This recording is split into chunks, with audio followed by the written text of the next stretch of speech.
Peço que retorne aos seus lugares. Nós vamos iniciar o interrogatório do réu Alexandre Ramagem Rodrigues. Chamo o réu e chamo o Dr. Paulo Renato Garcia Sintra Pinto.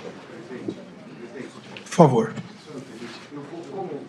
Está no Rio de Janeiro, peço licença a Vossa Excelência e a todos, eu vou sair, que eu vou tentar pegar um avião para ir para o Rio, para estar amanhã ao lado dele, e tanto o Rogério quanto a Milena ficarão no meu lugar. Por favor. Prazer em vê-lo, obrigado pela atenção, presidente. Até logo a todos.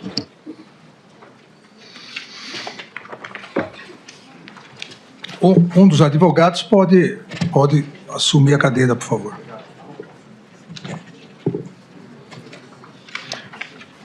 Novamente, boa tarde ao Alexandre Ramagem Rodrigues, boa tarde ao Dr. Paulo Renato Garcia Sintra Pinto.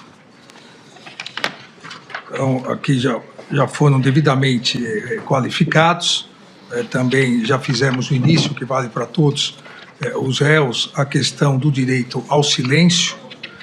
A primeira parte do interrogatório sobre a pessoa, o senhor reside onde? Em Brasília. Em Brasília. Profissão?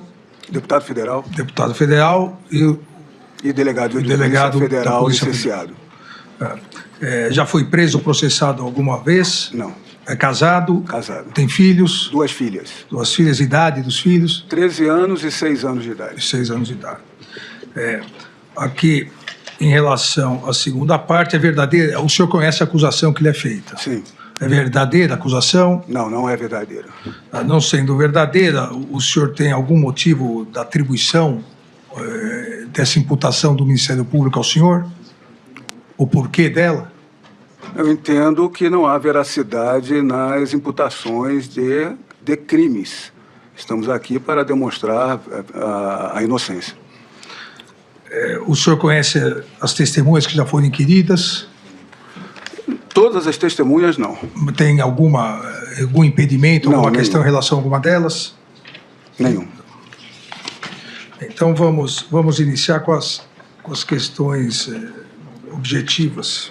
Eu queria somente cumprimentar o senhor, o ministro relator, Alexandre Moraes, o ministro Luiz Fux, o senhor procurador-geral da República, Paulo Correia, e os demais presentes aqui. Em relação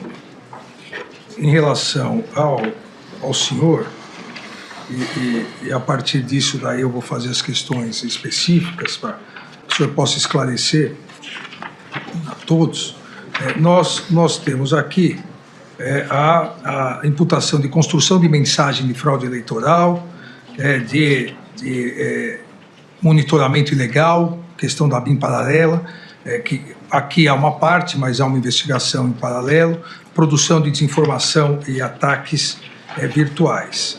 E há alguns documentos que foram encontrados em posse do senhor. Então, eu começo indagando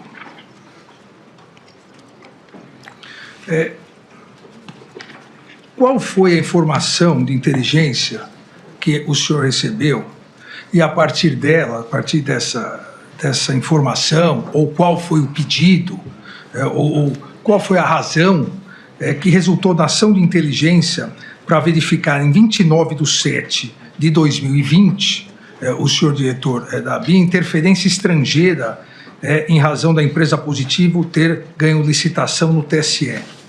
O senhor se recorda disso? Me recordo, se tratava de informações em redes sociais.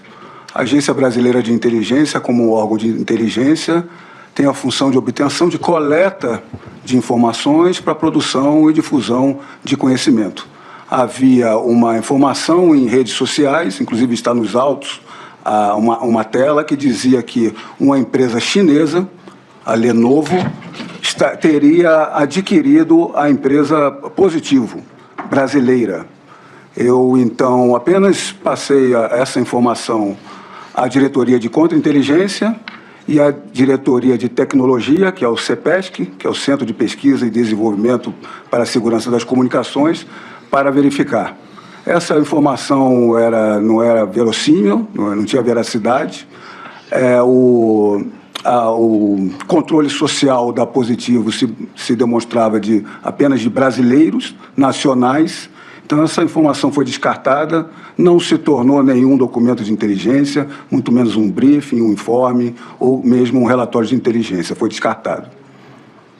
Não houve nenhuma continuidade em relação a isso? Não houve, foi descartada.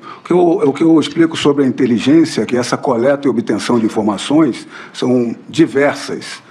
De todas essas informações, eu digo a todos que nem 5% do que é coletado ou obtido se transformam em documentos. Exatamente por falta de veracidade, por falta de pertinência, por falta de atribuição da inteligência de Estado. A inteligência funciona acaba transmitindo documentação com um percentual muito pequeno do que acaba coletando de informações. Há uma outra questão, a imputação e uma documentação juntada aos autos, um documento, presidente TSE informa.docx. A criação ocorreu em 10 de julho de 2021, às 14 horas e 18 minutos, e a última modificação foi em 27 de julho de 2021, às 8 horas e 22 minutos, pelo usuário, entre aspas, ramagem, com R só, @yahoo.com, que apresenta diversas informações, criando toda uma narrativa para desacreditar as urnas eletrônicas e o sistema eleitoral. Foi o senhor que criou esse arquivo? Sim, a ramagem é meu login, o e-mail é um login, não que tenha enviado esse documento pelo e-mail. É muito boa a alusão à data de 10 de julho de 2021 a 27 de julho de 2021. Tudo que eu coloquei, esses são documentos pessoais, são documentos privados, não houve difusão qualquer, encaminhamento qualquer desse documento, era algo privado, com opiniões privadas minhas. Todas as questões que eram anotações privadas diversas, todas essas anotações que dizem respeito à urna, ao processo eleitoral, não era concernente à urna eletrônica, mas sempre foi, em todas elas, concernente à discussão que estava tendo no mesmo período, no Congresso Nacional, na Câmara dos Deputados, que se tornou um debate nacional sobre a votação da PEC 135/2019, que a votação foi em 10 de agosto de 2021. Então, toda essa minha discussão se trata do voto impresso para fins de mais uma auditoria complementar à urna eletrônica. O que eu coloco aqui para os senhores todos, e está nessas mensagens recolhidas, é que após essa, vamos dizer assim, derrota, porque o governo Bolsonaro estava tentando, era um pleito do governo, que se passasse o voto impresso auditável. Foi uma derrota. Depois dessa derrota, essa votação, não há mais nenhuma anotação minha privada, discussão pública, não há nenhum momento que eu tenha tocado no assunto mais sobre urnas eletrônicas. Nesse documento, o presidente TSE informa, há um documento, há um trecho que diz o seguinte, abre aspas, por tudo que tenho pesquisado, mantenho total certeza de que houve fraude nas eleições de 2018, com vitória do senhor no primeiro turno, todavia ocorrida na alteração de votos. O argumento na anulação de votos não teria esse alcance todo. Entendo que o argumento de anulação de votos não seja uma boa linha de ataque às urnas. Na realidade, a urna já se encontra em total descrédito perante a população. Deve-se enaltecer essa questão já consolidada subjetivamente. A prova da vulnerabilidade já foi feita em 2018, antes das eleições. Resta somente trazê-la novamente e constantemente. Foi o senhor que escreveu esse artigo, esse texto? Esse texto está nesse documento meu privado. São 2 documentos de tudo que foi apreendido na minha residência, no meu gabinete, diversos computadores, meu computador principal, os pendrives e celulares, apenas 2 arquivos foram colocados. São a apreciação como elemento informativo, como prova nos autos. Esses 2 documentos têm essas datas anteriores desse momento auditável. São documentos privados meus, que eu não fiz difusão nem encaminhamento nenhum. eram anotações, são diversas e diversas anotações. Chegou a denúncia, eu acredito que apenas 5 delas. Nesse contexto, eu complemento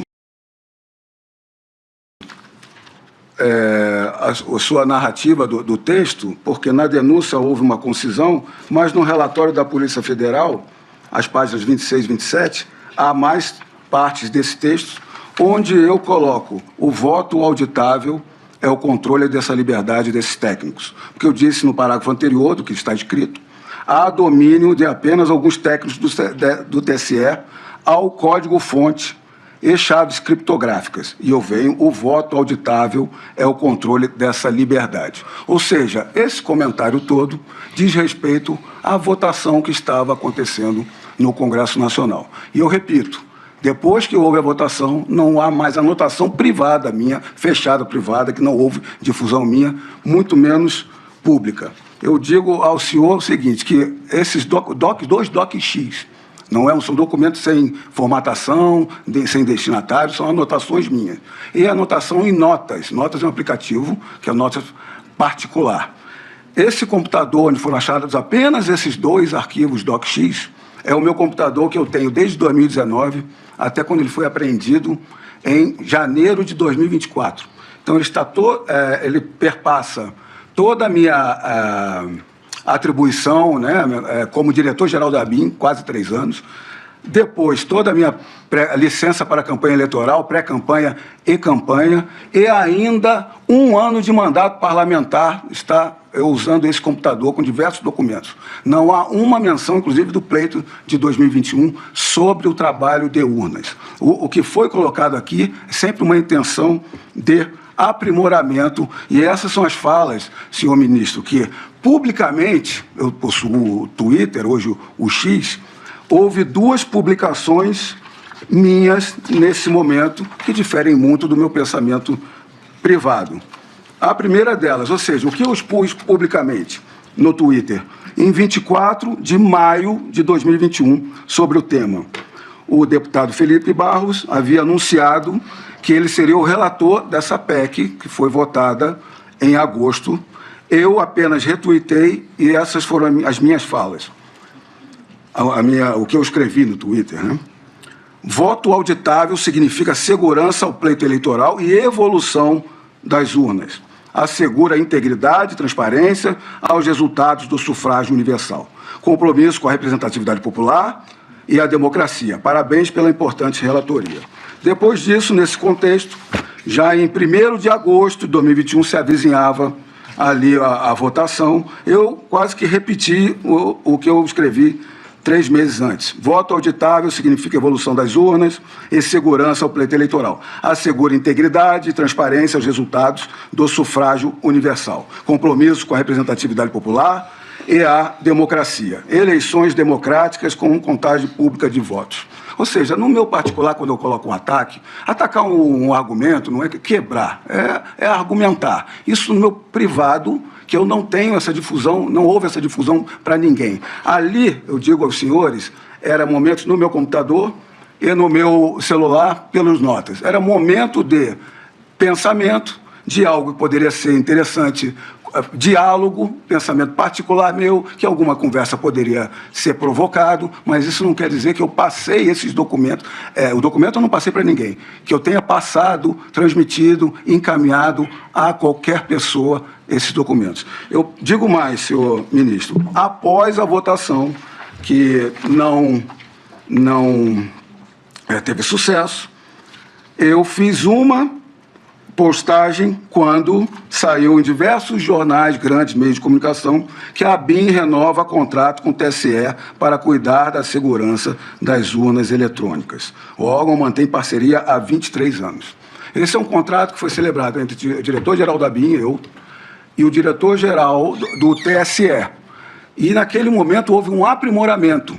Por quê? Porque a ABIN trabalha com criptografia de Estado, e faz um trabalho. Ou seja, nessa publicação eu escrevi que a ABIN fornece criptografia de Estado a diversas entidades, inclusive ao TSE. Buscar evolução, transparência e segurança é corolário de diversos princípios da administração pública. Ou seja, depois da votação que não empregou o voto impresso, a PEC, eu não fiz qualquer comentário, eu não tenho anotação privada alguma, e ainda fiz um trabalho em conjunto aqui, reforçando a credibilidade e a segurança que tem que ser trabalhado ao TSE.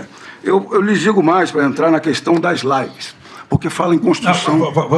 Vamos na sequência. Okay. O senhor enviou esse arquivo, esse trecho que eu li, o senhor enviou ao ex-presidente Jair Messias Bolsonaro? Olha, o que é bom para colocar para o senhor que, de todos esses arquivos são 2, e nota isso 1, de tudo, dos meus alfarrábios, dos meus dispositivos, a Polícia Federal, que com certeza ela verificou todas essas minhas escritas, se houve um encaminhamento ou não, a Polícia Federal, no meu interrogatório, me apresentou uma mensagem de encaminhamento ao presidente da República. E eu confirmei, olha, esse é meu telefone e esse era o telefone à época da presidência da República. Então aqui, senhor ministro, senhor procurador e demais, eu venho trazer para os senhores uma questão que eu acredito que, aparentemente, a Polícia Federal induziu a erro a PGR e esse órgão, essa primeira turma do STF. O senhor não encaminhou, então? Não, eu encaminhei. Só vou explicar aqui, encaminhei. O que eu vou explicar o que é isso aqui. E o que eu vou contar e declarar aqui para os senhores, eu declarei no interrogatório na Polícia Federal e eles não colocaram no relatório da Polícia Federal. Essa mensagem que está aqui, ela está no relatório, ela foi produzida em 16 de julho, ou seja, antes da live, não devia nem ter programação de live, porque a live era programada semana a semana, no contexto do voto, da votação na Câmara dos Deputados, 16 de julho. O que diz a mensagem aqui?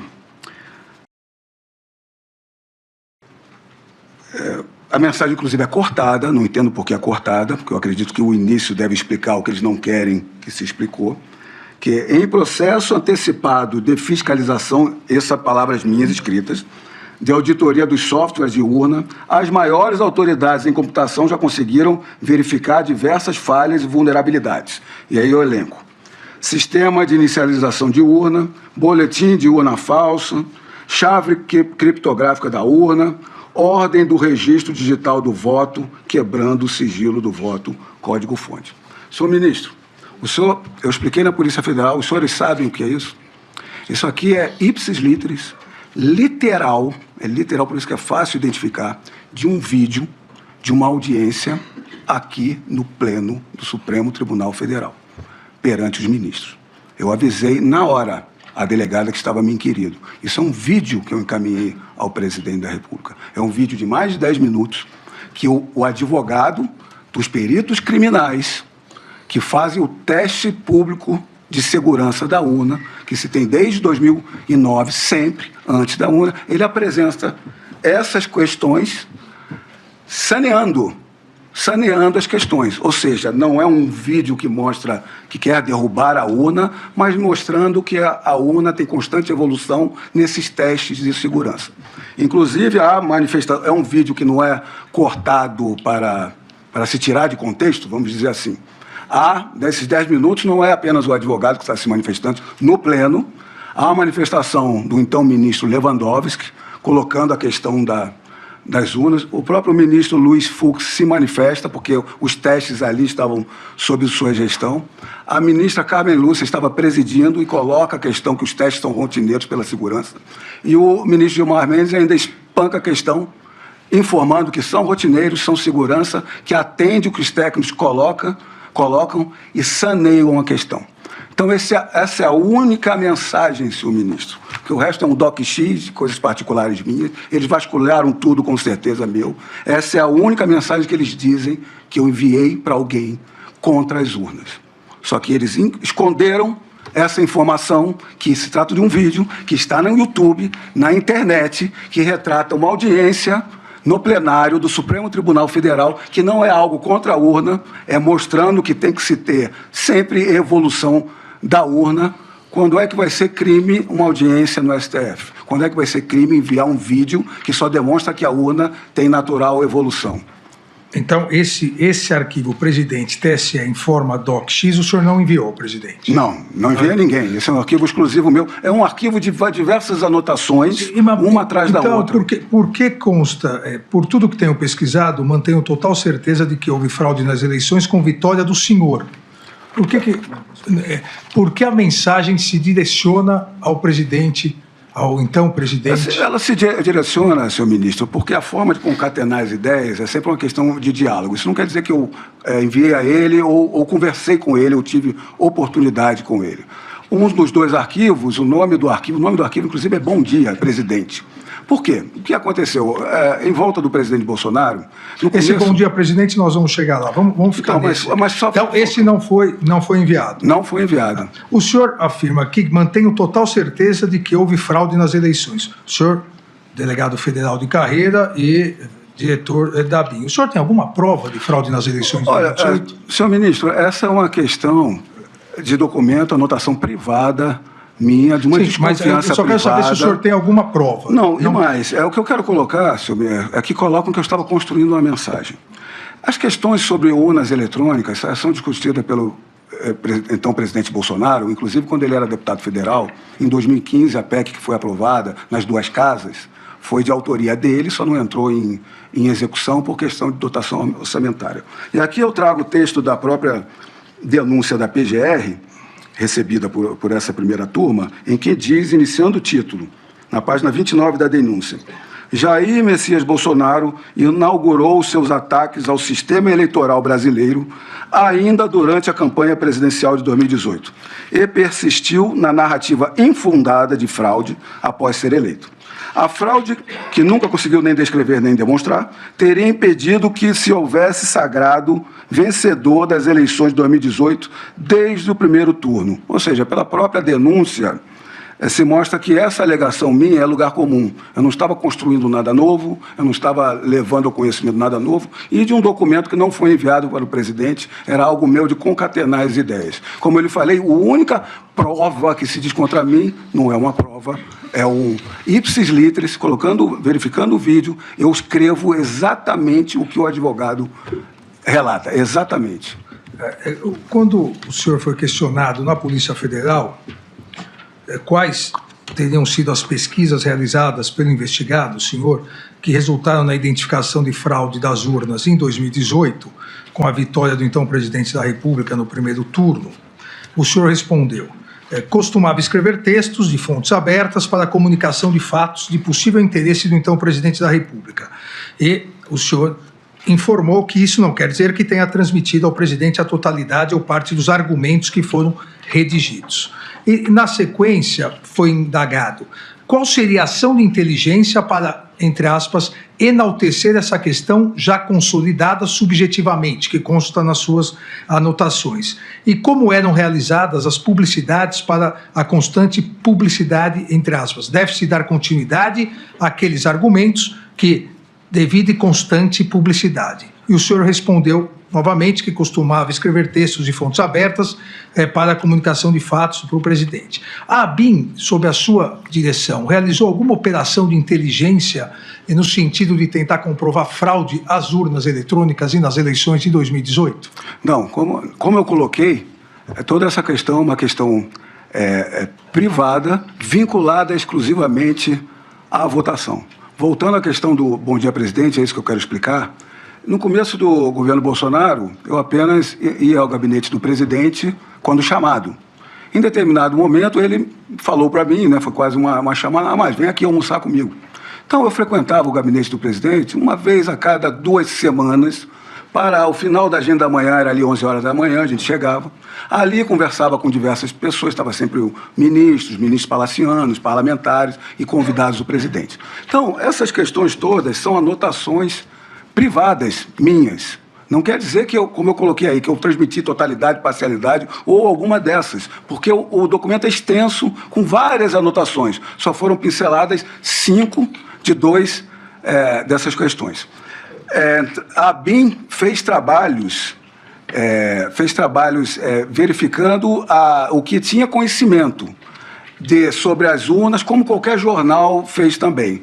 O que é a urna, de quando é a sua origem, quais os países que empregam a urna, qual a diferença de cada um, como é a urna atual, a antiga. Esses são os trabalhos de informação que a BIM realizou. Nós iríamos fazer um grupo de trabalho, mas acabamos não fazendo. As duas lives do presidente... Eu posso entrar nessa questão da live, senhor ministro? As duas lives do presidente, que pela denúncia, pelo recebimento da denúncia, é o que inaugura a execução. A primeira live, a base da live é o presidente Bolsonaro trazendo as informações de um coronel do EB, do Exército Brasileiro, demonstrando, analisando resultados de votação. Era uma questão muito mais estatística do que da urna. Não houve qualquer trabalho da BIM, nem para os meus alfarrábios, mesmo para os inscritos particulares, nem para a live. E os meus inscritos particulares não têm qualquer vinculação com esse trabalho de estatística que foi colocado. A segunda live já era diferente, era sobre uma apuração da Polícia Federal, uma suposta invasão do sistema eleitoral, que também não tem qualquer vinculação ao que eu falei em documentos particulares ou no meu Twitter, e também não há nenhum trabalho da BIM quanto a isso. Dentre o que o presidente coloca de impressão deles, eu retorno da impressão deles sobre a urna e a auditoria que deve ser feita, eu retorno ao que o próprio PGR colocou, de que os ataques vêm desde antes de...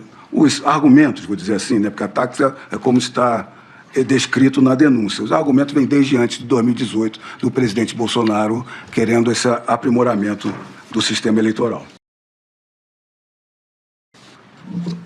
O senhor tem conhecimento também do arquivo positivo.docx, nós referimos anteriormente, que possui informações da empresa Positivo Tecnologia e lista, e a Polícia Federal juntou, argumentos contra a segurança do pleito eleitoral, integridade e transparência dos resultados, e também se coloca aqui que os servidores Bormevete e Giancarlo tentaram associar a empresa aos ministros Luiz Fux e Luiz Roberto Barroso. E esse documento positivo.docx apresenta também como criador e usuário o senhor. O senhor se recorda disso? Eu tomei conhecimento pela investigação, que são muitos documentos num computador. Mas, voltando até à sua pergunta inicial, nós fizemos aquela análise sobre a interferência chinesa. E veio a mim, à época, o quadro societário da Positivo. Esse documento DocX é um documento de criação no mesmo dia da sua última edição, é apenas o quadro societário da empresa Positivo. Apenas isso que tem no meu computador, que muito provavelmente é fruto dessa análise. Agora, eu tomei conhecimento de diversos diálogos entre o Marcelo Bormevê, que é um agente de Polícia Federal, e Giancarlo, que é um militar que estava na BIM, lotado na BIM, até antes da minha chegada. Giancarlo eu não conheço, se ele estiver presente aqui hoje eu não sei quem é, não tenho contato, nunca falei, acredito eu como diretor-geral, devo ter me reunido com todos, mas eu não tenho contato nenhum com ele, nunca tive. Marcelo Bormevê, vou dar um contexto de como Marcelo Bormevê chegou na BIM, o trabalho dele, para mostrar o que eu descobri apenas com a investigação numa parte privada dele. A BIM ela possui mais milhares de servidores, entre oficiais de inteligência, agentes e outros cedidos. Quando eu fui a diretor-geral de BIM, eu levei cerca de 10 policiais federais para ter a segurança de quem eu conheço, botei alguns locais estratégicos. São policiais, que são a grande maioria classe especial, da carreira, com especialização. Marcelo Bormevê é um desses. Ele era da diretoria de inteligência policial por anos, era lotado em Minas, mas trabalhava no Brasil inteiro com análise, inclusive de grandes operações. Marcelo Bormevê, ele foi ser coordenador geral de credenciamento e segurança corporativa. O trabalho principal ali deles é em sistemas de convênio da CGU, alguns de convênio com a MJ, o Infoseg, fazer um trabalho que é exigido pela Casa Civil. A Casa Civil tem um decreto presidencial que toda contratação acima de um DS3, FPE 3 hoje, passa pela análise da ABIN e da CGU. Então, a coordenação geral do Bormevê, Marcelo Bormevê, que tem 2 coordenações abaixo, 30 servidores, tem essa grande atribuição e servir a ABIN também. Eles faziam ali cerca de 11 mil análises no SINC do Executivo Federal durante o ano. E eu digo que ele trabalhava com excelência, ele fazia a função com excelência. Não é apenas uma questão opinativa minha. Eu digo, eu comprovo, demonstro para todos vocês. Quando eu saí da ABIN, eu deixei a ABIN em março de 2022. Eu deixei o alto escalão, deixei a administração pública e fui me dedicar ao pleito eleitoral em março de 2022. Quando eu saí, houve um acordo de todos os policiais que estavam ali trabalhando fossem começar a ser devolvidos. Alguns demoraram mais que os outros, por causa da questão de transição. Marcelo Bormevê foi o único que se manteve na administração pública federal. Ele foi chamado pela Casa Civil para trabalhar, acredito que no mesmo DAS, é um DS4 alto, que dá auxílio moradia, pela eficiência dele no trabalho rotineiro. E mais, acabou o governo Bolsonaro, quando há mudanças, várias mudanças, de funções e nomeações, Marcelo Bormevê continuou na Casa Civil no governo Lula. Ele só foi exonerado quando as investigações apareceram o nome dele 1 ano depois. Isso demonstra faticamente que ele é um trabalhador dentro da formalidade e atribuições dele. Agora, ministro, eu verifiquei pelos autos várias conversas dele por WhatsApp.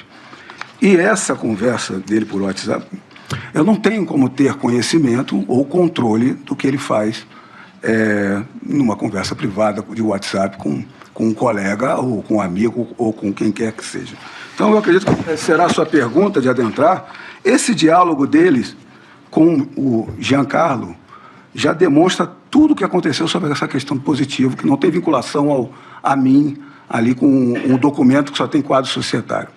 É uma conversa que envolve o ministro Luiz Fux, um assessor do ministro Barroso, e na conversa está claro que não teve orientação, não teve coordenação, determinação de qualquer, não, nem da direção geral, de qualquer setor da ABIN para essa análise, e o resultado dessa análise ele também não levou para a ABIN, para os outros setores, para subir para alguma coisa de inteligência.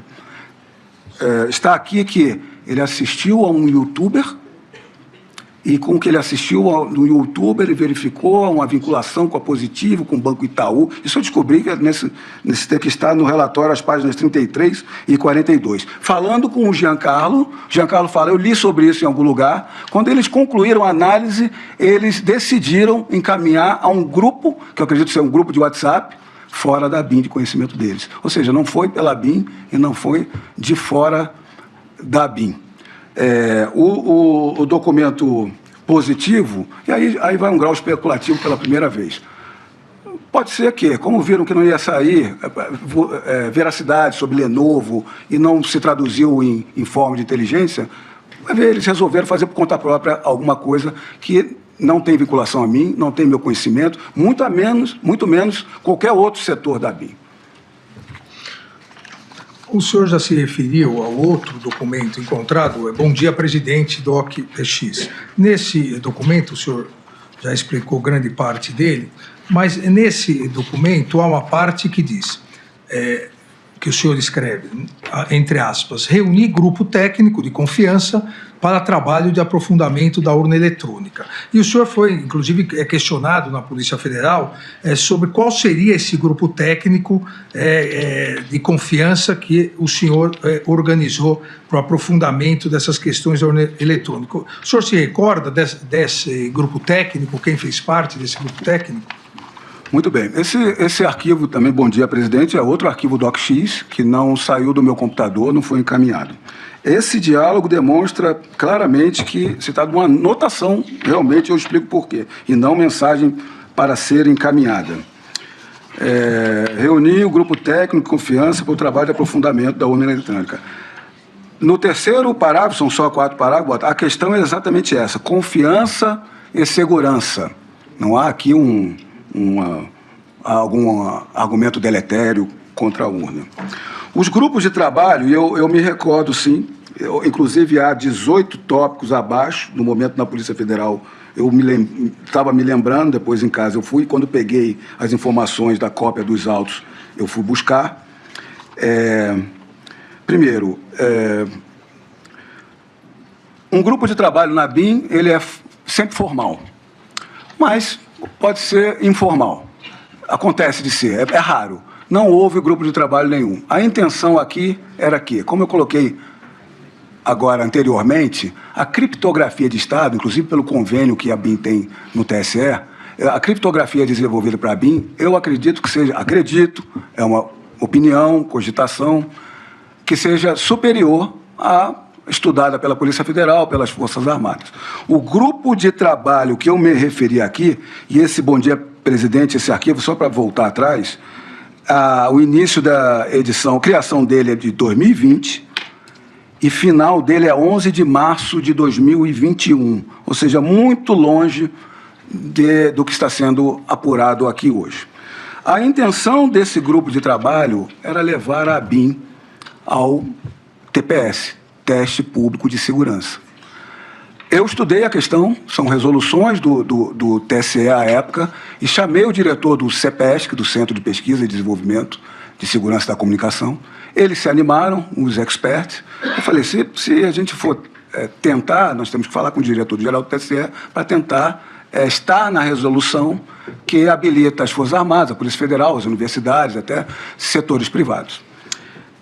Depois de um tempo, eles voltaram informando, olha, é algo que tem que se estudar muito ainda, não vai haver tempo hábil para as próximas. Então, ficou algo para começar a se trabalhar. E tudo isso que eu estou falando se demonstra, se comprova por esses próprios 18 itens logo abaixo. Ou seja, são 18 itens. Isso aqui eu não vou enviar para um presidente da República, nem vou decorar a fala, são anotações. De 18, eu vou ler alguns aqui. Desenvolvimento do software, dispositivo de segurança, auditoria do código, assinatura digital, transmissão dos votos aos TREs, transmissão dos votos ao TSE, totalização dos votos. Eu saí do interrogatório da Polícia Federal, eu fui compulsar, fui fazer uma apuração para me lembrar o que é isso. E botando na internet mesmo, são documentos, são títulos públicos oriundos do próprio TSE. Em conclusão, eles estão... Onde estão esses itens, né? Não é uma produção da BIM, não é uma produção minha, nem de outro terceiro. Esses documentos estão no site do TSE, a maioria das informações está nas seções urna eletrônica, legislação, transparência e segurança do processo eleitoral.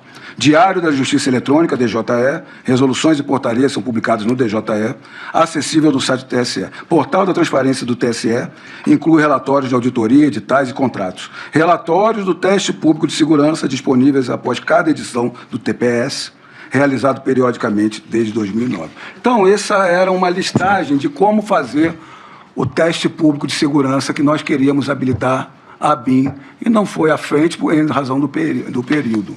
Eu acredito que se eu ainda estivesse como diretor-geral, eu poderia tentar habilitar para auxiliar o teste público de segurança com mais um órgão que trabalha com criptografia. Há um segundo documento nesse arquivo, bom dia, presidente, não, esse é o arquivo presidente.docx, que diz o seguinte, eu vou ler na íntegra. Bom dia, presidente. O senhor, mais que ninguém, conhece o sistema e sabe que não houve apenas quebra de paradigma na sua eleição, mas ruptura com o esquema dos poderes e com a hegemonia da imprensa em impor o que pensar e em quem votar. Parece ser o momento do golpe para retorno da política anterior. Nenhuma crise conseguiu enfraquecer sua base e não aparenta haver políticos à altura de vencê-lo em 2022. Portanto, parece que a batalha maior será agora, requerendo atitude belicosa como estratégia. Há armadilhas sendo colocadas. O inquérito do Celso de Mello possui relação com o inquérito das fake news do Alexandre de Moraes, ambos com o intuito de fundamentarem o golpe no TSE.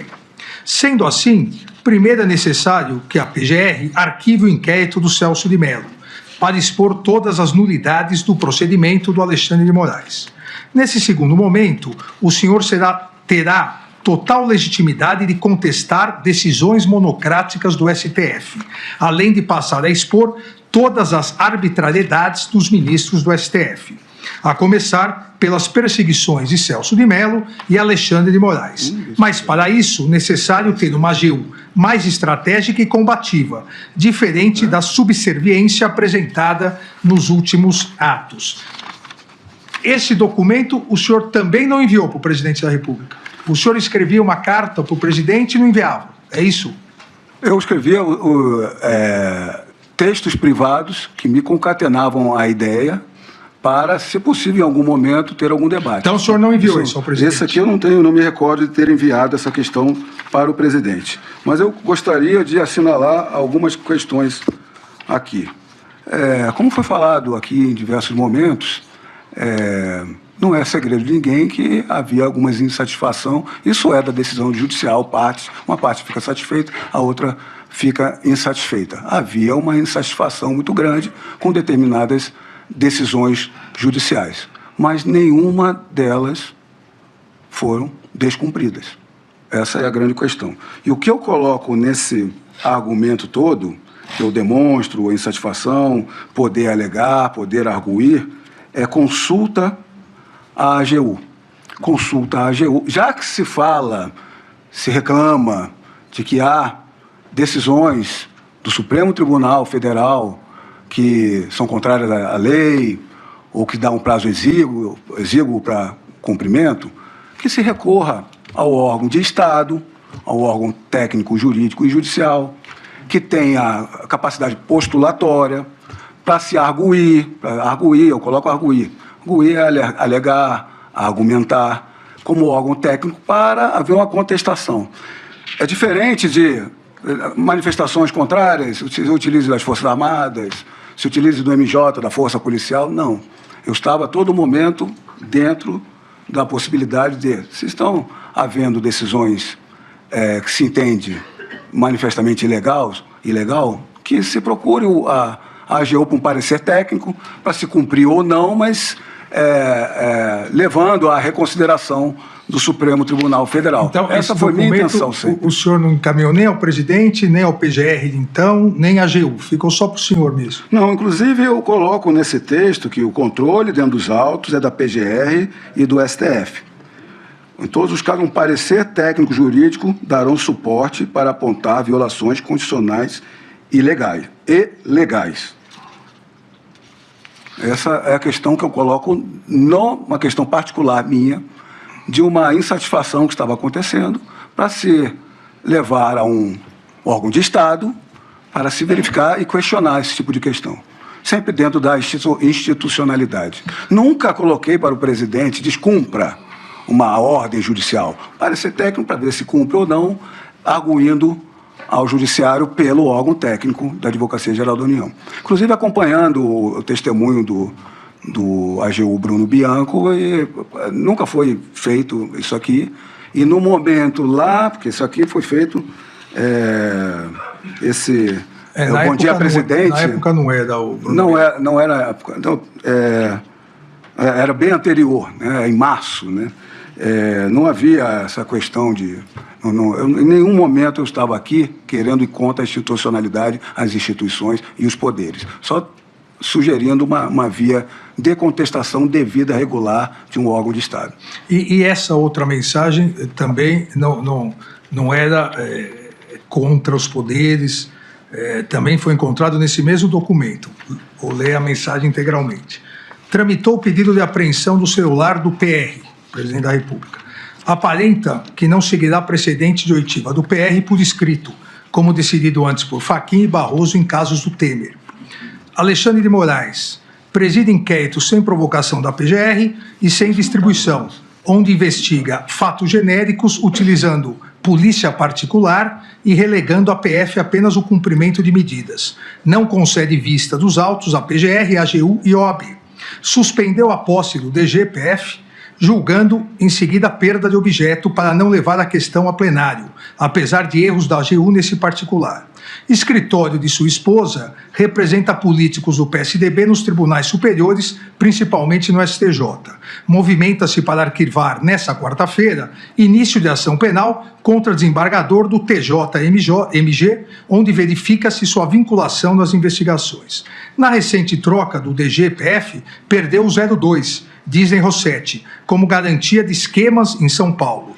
Disney Rossetti foi recentemente requisitado para a segurança e inteligência do TSE. Alexandre de Moraes foi eleito ministro efetivo do TSE nesse mês de maio. Realmente eu não vejo institucionalidade nessa mensagem, mas eu gostaria de perguntar se o senhor utilizava a BIM para monitorar ministros do STF e TSE, utilizava para mandar essas mensagens. Negativo, nunca utilizei monitoramento algum pela BIM de qualquer autoridade e, ao contrário do que foi colocado em comunicação, nós não tínhamos a gerência de sistemas de monitoramento, pelo contrário. Toda essa gerência de monitoramento, a auditoria foi feita por nós, ao contrário. Mas voltando à questão... E essa mensagem o senhor também não enviou para ninguém? Senhor ministro, essa mensagem eu estou tomando conhecimento hoje. Eu acredito que ela nem esteja na denúncia... Está nos autos, está nos autos. Sim, é a página 10.015... do relatório da polícia, na verdade do seu interrogatório na Polícia Federal. Foi inclusive perguntado qual seria a atitude belicosa como estratégia, quais seriam as ações de inteligência relacionadas e adotadas em relação aos inquéritos sob relatoria do ministro Celso de Mello e Alexandre de Moraes, como o senhor tomou contato com essas informações que o senhor redigiu. Isso tudo foi perguntado para o senhor e tramita. O senhor também não passou isso para ninguém? Não, eu sei que não está na denúncia, eu não me lembro de ter escrito, ou de certo que não fiz monitoramento de autoridades alguma. Se quiser, nós podemos entrar nessa questão que foi colocada na denúncia agora. Não, vamos seguindo aqui.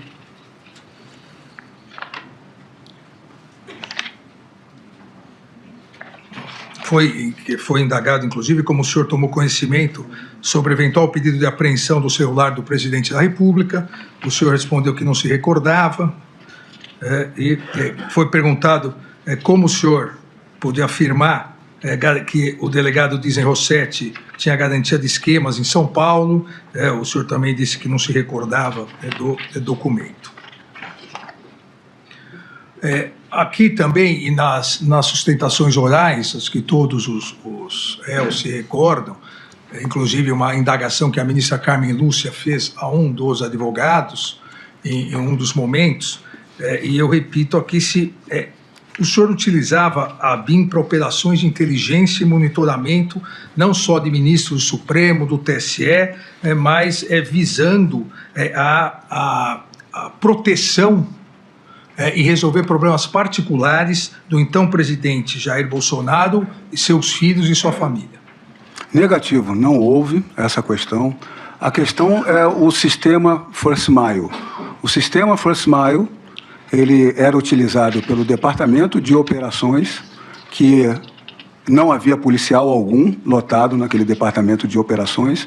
As atividades fim da ABIN são 4 diretorias, em 3 diretorias dela não havia policiais. O sistema First Mile, ele era de gerência, acesso às senhas, credenciamento, execução apenas do Departamento de Operações. Quando eu cheguei na ABIN, era o que eu constatei, que a ABIN era analógica completamente. Eu vi uma verdadeira bagunça de procedimentos e acabei vendo que era proposital ser completamente analógica para não ter controle. Eles não tinham, inclusive, em 2019, o sistema SEI, Sistema Eletrônico de Informações, que era a obrigação de ter na Administração Pública Federal desde 2013.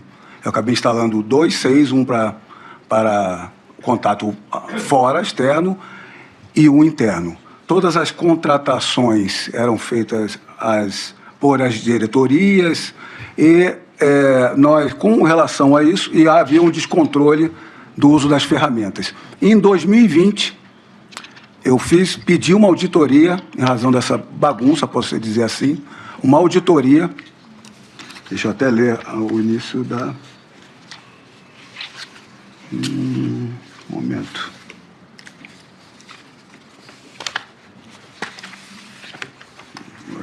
perdi. Meu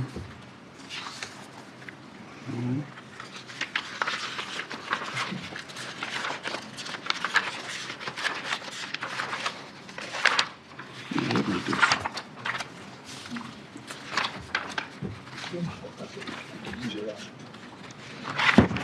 Eu solicitei, senhor ministro, em março de 2020, que consulte as unidades da ABIN envolvidas no processo de aquisição e utilização de sistemas, hardwares e equipamentos, a fim de verificar se todas as soluções disponíveis nesta agência obedecem aos limites legais impostos na atividade de inteligência.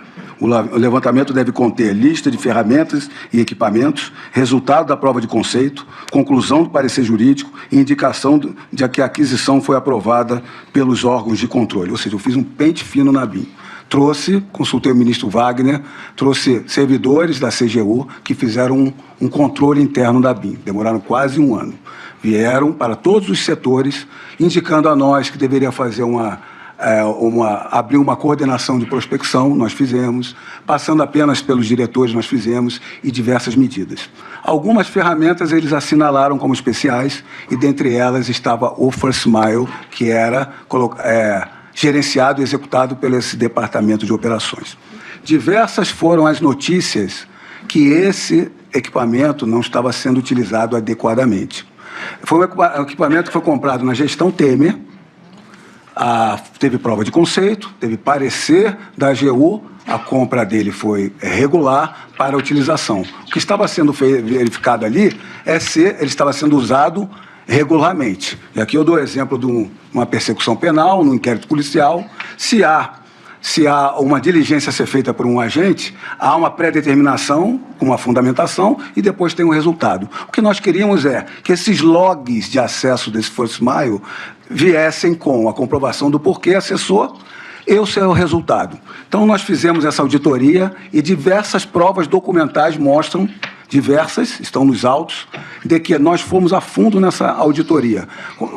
Fizemos auditoria direta no sistema First Mile, fizemos a pergunta ao diretor-geral adjunto, que é um oficial de inteligência. Quando chegamos ao diretor de operações para cobrar essa questão, era um diretor que tinha anos de experiência, quase um ícone na inteligência, não vinha com as respostas.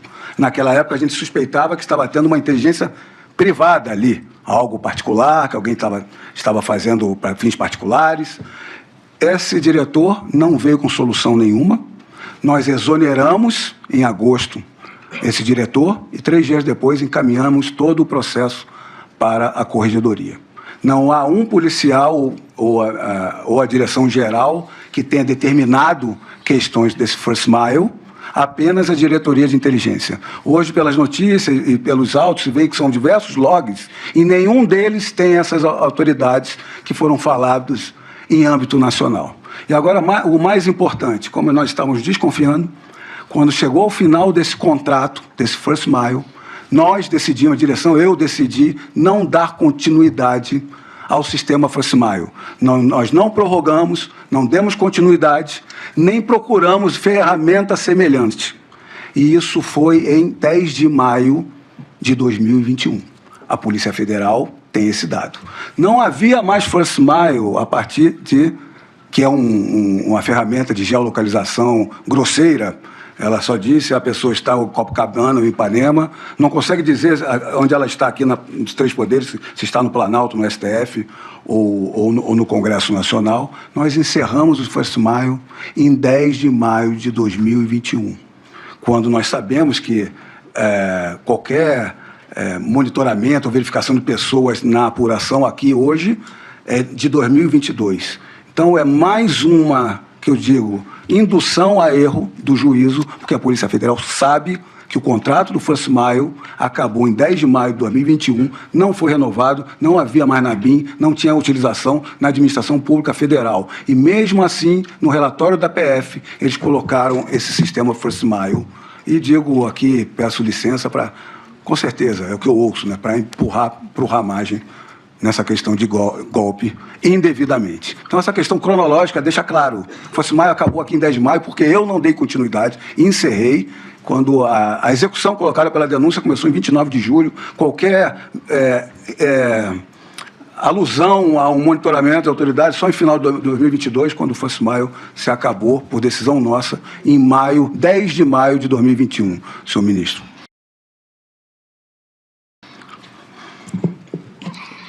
Continuando nessa Deixa eu só questão, corroborar mais uma questão, senhor ministro. Peço desculpa, porque essa questão... O interrogatório é o momento de autodefesa. Muito obrigado. Fica à vontade. E é a primeira oportunidade que eu tenho para explicar ao senhor. As redes sociais, a imprensa, naquele momento, colocou contra mim essa questão desse sistema, né, colocando as investigações, e eu retorno, era um departamento de operações tradicional na Agência Brasileira de Inteligência, como se fosse um grupo de elite. Eu não botei policiais lá exatamente por causa disso, é o grupo de elites deles. Se há alguma BIM paralela, não foi feito com servidores policiais. Nós estamos auditando, e as provas da auditoria são enormes, administrativas, de controle e depois corregedoria. Eu sou delegado de Polícia Federal, mas eu não posso atuar como diretor-geral, como apurando. A corregedoria é o local de padronização e de punição. Eu enviei a corregedoria e como é que isso bateu na minha porta? Se há alguma BIM paralela, foi de servidores, oficiais de inteligência da BIM, não foi para quem estava auditando os policiais. Mas, continuando nessa questão, não do First Mile, mas do que foi apreendido em posse do senhor, e continuando a questão que eu fiz, a BIM, não necessariamente pelo First Mile, mas se a BIM era utilizada para operações de inteligência, monitoramento de autoridades e auxílio do governo, do ex-presidente Jair Bolsonaro, ou dele pessoalmente, ou de seus familiares, há um documento que foi apreendido com o senhor chamado Levantamento-Ataques do MPF-1 DocX. O documento foi a última vez que foi atualizado, dia 29/4/2021, e faz um levantamento dos principais procuradores, nos termos do documento, que atuam contra o governo, principalmente procuradores da República que atuavam na área ambiental e responsáveis por operações de combate ao garimpo e áreas de proteção ao meio ambiente na região norte. O senhor se recorda desse documento? Eu tomei ciência desse documento no interrogatório. O senhor não se recorda dele? Não me recordo. Isso deve ser mais um documento que foi passado, não foi colocado para frente, diligência alguma, produzido por alguma pessoa que chegou ao meu conhecimento, mas não houve diligência, nenhum trabalho sobre isso. E eu acredito que ele não está na denúncia, esse documento. Também há...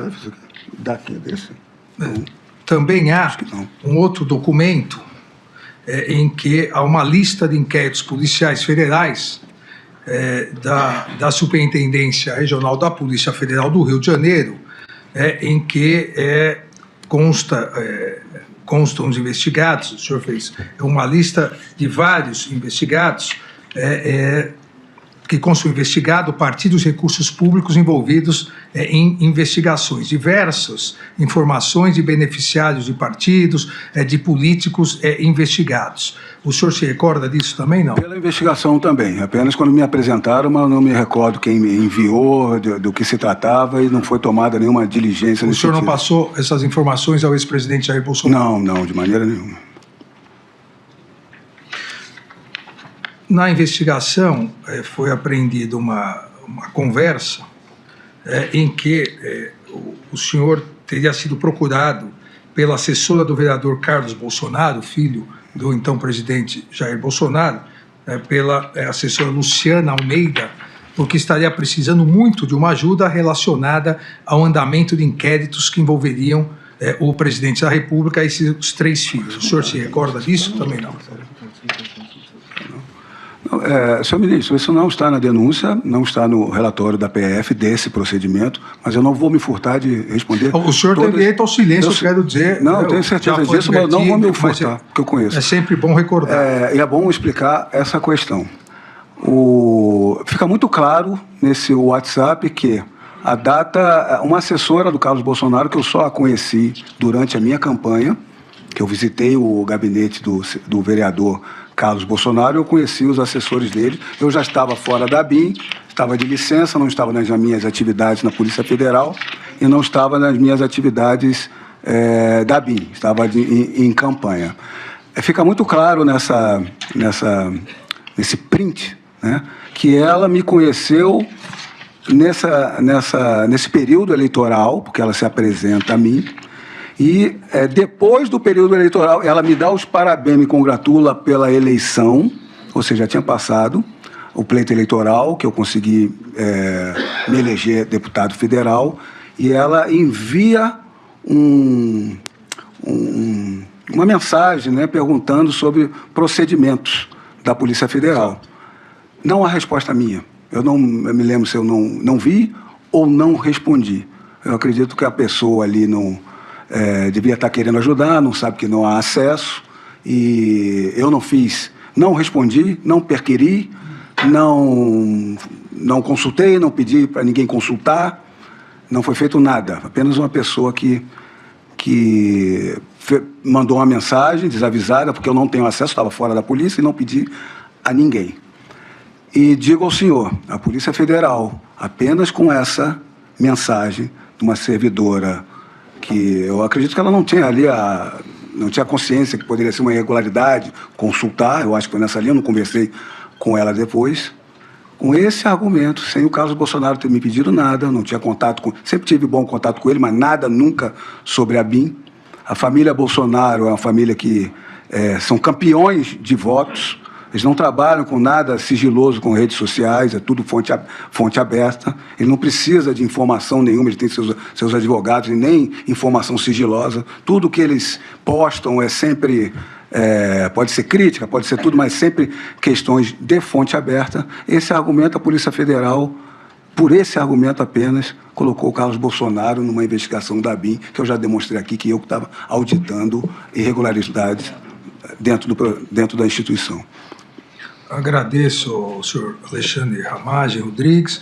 Pergunto se o eminente ministro Luiz Fux deseja indagar alguma coisa, obviamente, de forma direta. Não, só queria indagar, mas antes fazer uma observação.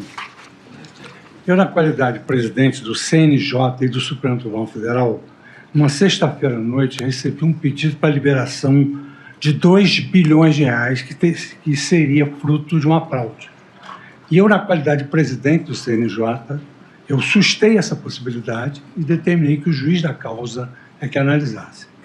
E aí, então, surgiu isso, agora que o depoente narrou, de que 2 agentes autônomos resolveram, com base nesse fato, que não sabiam nem a profundidade dessa questão jurídica, porque falava-se que levantar um cheque de 2 mil é igual a levantar um cheque de 2 bilhões. Só que eu sou juiz de carreira, eu sei que são 2 mil reais, que é o levantamento de 2 bilhões de reais.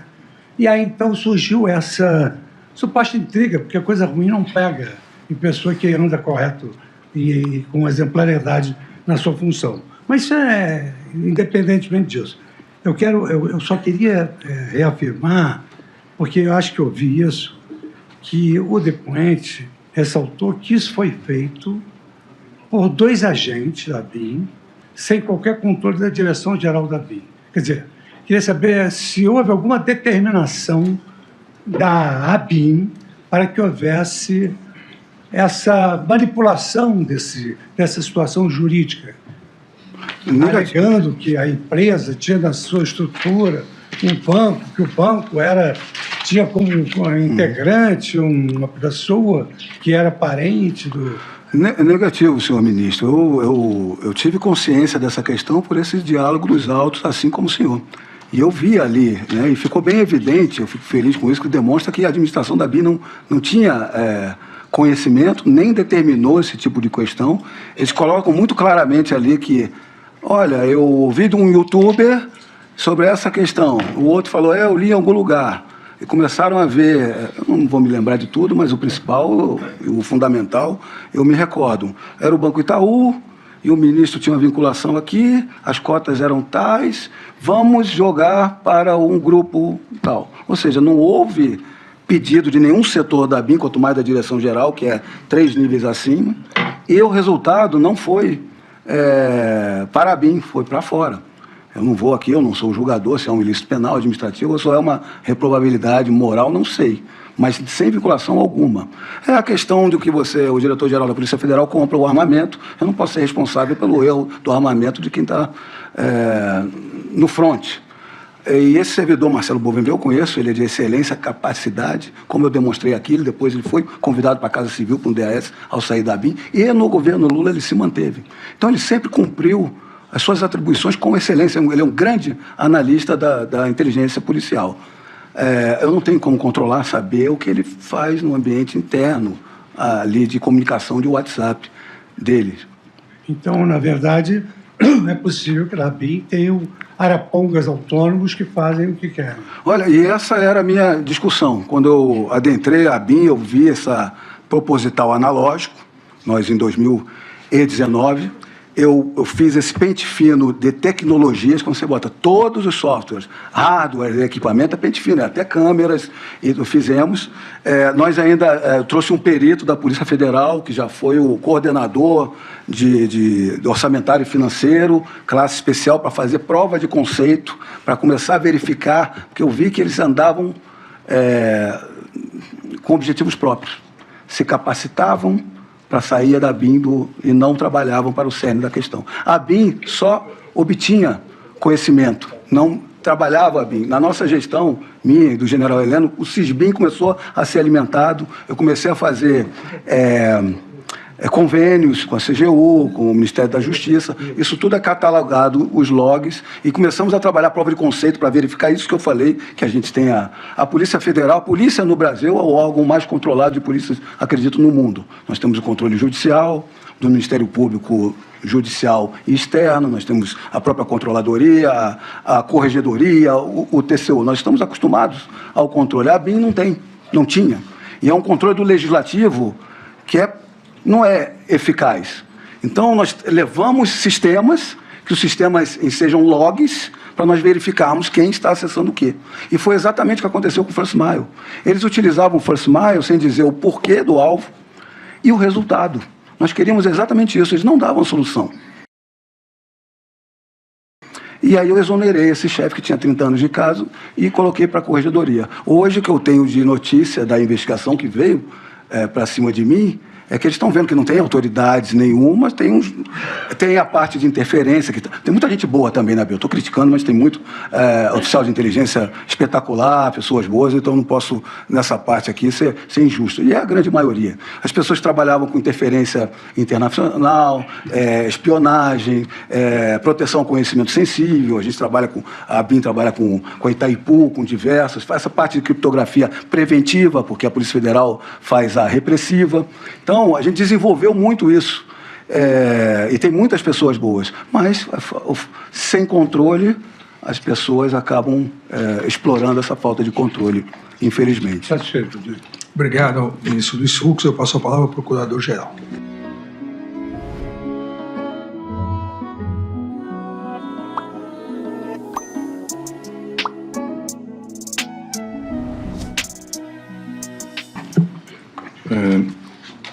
Cumprimento novamente o advogado, o senhor Ramagem, o senhor ministro relator.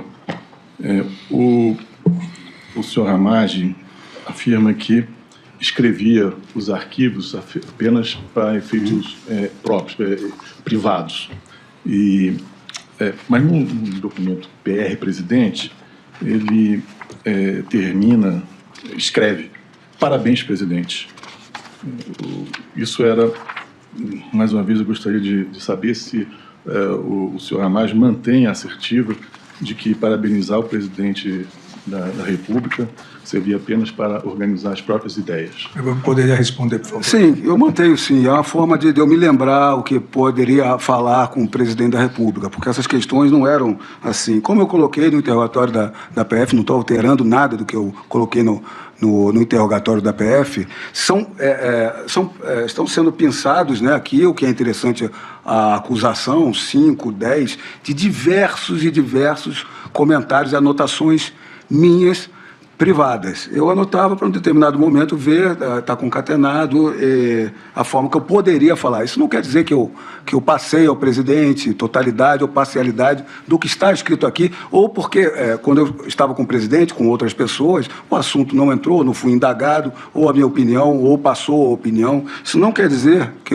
primeiro, que eu enviei, não, e nem que eu passei e falei com o presidente. Senhor ministro relator, no mesmo documento PR-presidente consta a seguinte passagem: qualquer indicativo de harmonia vindo deles, a referência é ao Supremo Tribunal Federal, será sempre falsa ou condicionada. Tem que concentrar em enfrentamento velado e planejado contra eles. E aí vem a frase: estou à disposição para qualquer ajuda.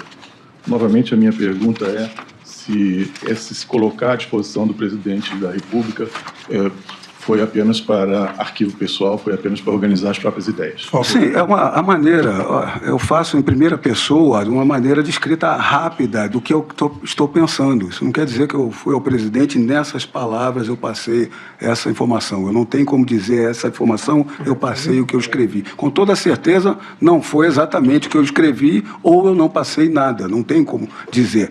Como eu falei, são 2 arquivos DocX, que não tem formatação, não tem destinatário, não saiu do meu computador. Quando eu estava no computador, era o DocX, no celular é esse Notas, aqui é do Notas. São anotações em forma realmente de conversas, mas que não quer dizer que eu falei exatamente aquilo com o presidente ou se falei algo daquele assunto com o presidente. Senhor ministro relator, eu gostaria de ouvir também do réu alguma palavra sobre uma circunstância que chamou a atenção. O ex-ministro Augusto Heleno tinha documentos em que essas ideias privadas do senhor Ramagem estavam reproduzidas nesse mesmo documento. A minha pergunta é se ele dividia essas ideias ou se houve um compartilhamento dessas ideias com o general Augusto Heleno. Por favor. Oi? Uhum. Isso aqui eu vi como a Polícia Federal veio para a denúncia, demonstrando um alinhamento de minha parte com o general Heleno. É lógico que nós trabalhávamos juntos, a confiança e a credibilidade cresceu entre nós. Hoje eu posso dizer é um grande amigo e a admiração que eu tenho. E essa é uma questão sobre a AGU, porque eu vi nas anotações que estão aqui no relatório, na denúncia do general Heleno, que ele demonstra aqui uma questão de acesso à AGU. Mas nós não combinamos, como eu coloquei, havia uma insatisfação com decisões do STF. A minha solução era a AGU, pela questão técnica. Parece que o general Heleno também, mas por outra via, pelo MJ, ele coloca aqui. A forma de execução diferente da minha. Eu acredito que seja, pelo descontentamento, essa ideia deveria estar circulando de usar um órgão institucional da AGU e nada mais além disso. Dentre todas as anotações do general Heleno, o que a gente vê são muito mais lembretes e ideias também, que eu não participei de nenhuma. Não tem as datas, que são anotações numa agenda. Dentre elas, foi ressaltado aqui diversos pontos: processo eleitoral, legislativo e judiciário. Ramagem é um tópico, é algo que ele tinha que falar comigo. Tinha combate ao crime organizado no Rio de Janeiro, em São Paulo, na Amazônia e no Nordeste. Dentre esses tópicos, eu não estou aqui com procuração para falar do general Heleno, estou fazendo uma análise do que eu vi. Dentre esses tópicos que estão aqui, da indicação do general Heleno, os tópicos inicial, tópico 2, da anotação do general Heleno: jogar dentro das 4 linhas. Jogar dentro das 4 linhas está atinente à lei, à legalidade. Eu tenho certeza que ele sempre pensou, aí a especulação minha, dessa forma. Eu tenho uma última pergunta, senhor ministro relator. Se o senhor Ramagem, depois de ter organizado as ideias nesses documentos, se de alguma forma, em algum momento, ele se lembra de ter partilhado o conteúdo desses documentos com o presidente da República ou com algum outro integrante do governo? Eu vou retornar ao que está muito claro aqui. São 2 apenas DocX. Um deles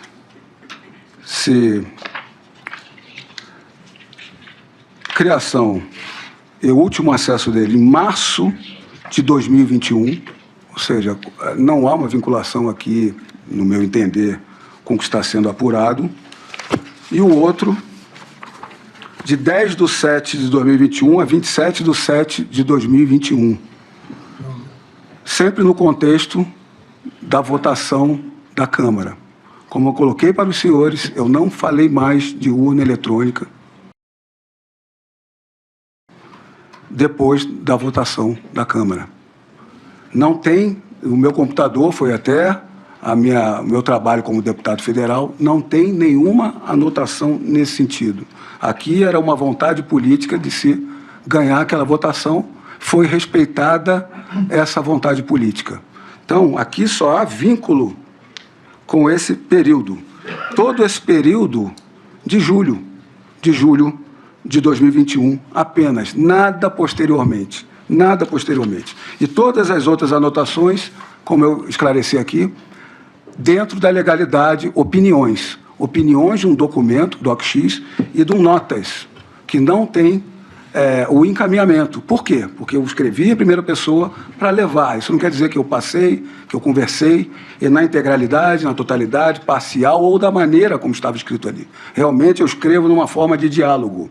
Tanto é assim que eu demonstrei para os senhores que a Polícia Federal pegou uma mensagem minha. Você pegou uma mensagem minha desse aqui, é porque eles vasculharam todas as outras mensagens, no meu entender. Essa única mensagem é o vídeo que eu passei para o presidente da República. Passei o vídeo, escrevi exatamente o que o advogado dos peritos colocou, da ipsis literis, numa audiência aqui no Supremo Tribunal Federal. Então, de tudo que foi angariado, de 3 anos da ABIN, da minha campanha eleitoral, todos os dispositivos se resumem a 2 DocX e um arquivo notas, que eles só resultam em um encaminhamento ao presidente, que cortaram a página, omitiram no relatório que eu expliquei aqui para os senhores. Essa é a prova contra mim, única, que não é prova. É uma audiência que eu expliquei para eles no plenário do Supremo Tribunal Federal, de uma discussão do teste público de segurança. Senhor Procurador. Muito obrigado, senhor presidente. É tudo.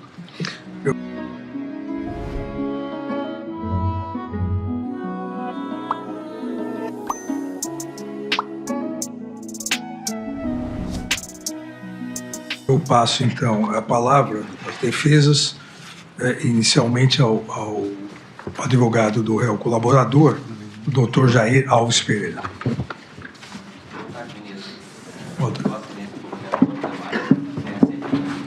Agradeço, doutor Jair. Passo a palavra ao doutor Paulo Renato Garcia Sintra Pinto, advogado do réu Alexandre Ramagem. Boa noite, excelência. Eu gostaria de saber, indagar ao meu cliente, esse contexto posterior à sua saída do governo federal em março de 2022. Né? Segundo a narrativa que consta da denúncia apresentada pelo doutor Procurador-Geral da República, ao que parece, ali em torno de julho de 2022, há um claro recrudescimento dos fatos, né, no que se refere à tentativa de abolição do Estado Democrático de Direito, golpe de Estado, etc. Eu gostaria que o senhor narrasse como foi a sua vida profissional, a sua vida pessoal, a partir de sua saída do governo federal em março de 22. E aí são duas questões, dois marcos. O primeiro, evidentemente, mais uma questão de confirmação, imaginamos que o senhor tenha se dedicado integralmente à sua campanha eleitoral, pré-campanha, campanha, tanto que obteve êxito nas urnas naquelas eleições de 2022. E após outubro de 22, como foram os seus meses, assim, sua perspectiva pessoal e profissional, sobretudo em novembro e dezembro de 2022? Por favor. Sim. Em março de 2022, eu me afastei, fui exonerado em 30 ou 31 de março para concorrer ao pleito eleitoral a deputado federal no Rio de Janeiro. Tirei licença para eleitoral, fiz pré-campanha e campanha. Todos nós sabemos como é árduo, difícil o trabalho numa campanha eleitoral. E eu, que não era muito conhecido, é uma campanha que você tem que realmente se dar à população, viajar, mostrar quem é, mostrar seus propósitos, trabalhar. E, felizmente, eu fui eleito deputado federal e não fui dos mais votados. O Rio de Janeiro tem 46 deputados, eu fui ali pelo 30 e pouco, mas eu tive a grande vitória de ter votos em todos os municípios do Rio de Janeiro. Isso demonstra um trabalho que foi feito de credibilidade. Eu não tive contato mais com a administração pública, nem de alto nível, nem como servidor público. Eu me dediquei exclusivamente, não tive contato, não estive em reuniões, não estive em planejamentos, não estive em nenhum desses momentos. Após o pleito eleitoral, para o segundo turno, eu me mantive no Rio de Janeiro. E nas eleições, era mote de alguns deputados falar de urnas eletrônicas, não foi o meu, eu não toquei no assunto urnas eletrônicas.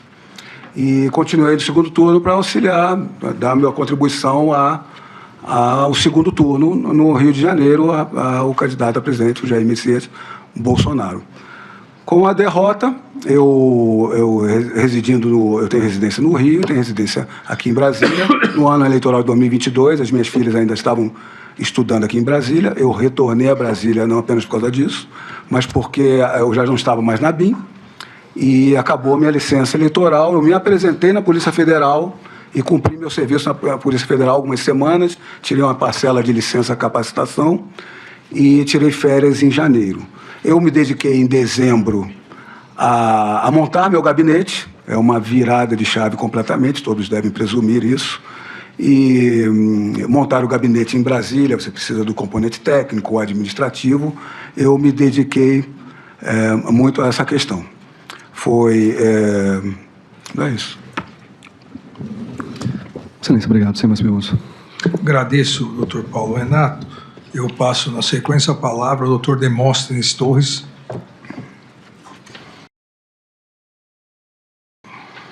Sem perguntas, Excelência. Agradeço, doutor Demóstenes. O doutor Elmar Novak. Sem perguntas, Excelências. Obrigado. Agradeço, doutor Elmar. Doutor Matheus Milanês. Sem perguntas, Excelência. Obrigado. Agradeço, doutor Celso Vilardi. Sem perguntas, Excelência. Agradeço, doutor Andreu Farias. Sem perguntas, Excelência. Agradeço, doutora Milena Gaudiano. Boa noite, Excelência. Boa noite, ministro Luiz Fux, doutor Paulo Gonet, colegas advogados e demais presentes. Sem perguntas também pela defesa do general Braga Neto. Então, eu agradeço ao doutor Paulo Renato Garcia Sintra Pinto, agradeço ao senhor Alexandre Ramagem. Muito obrigado, senhor.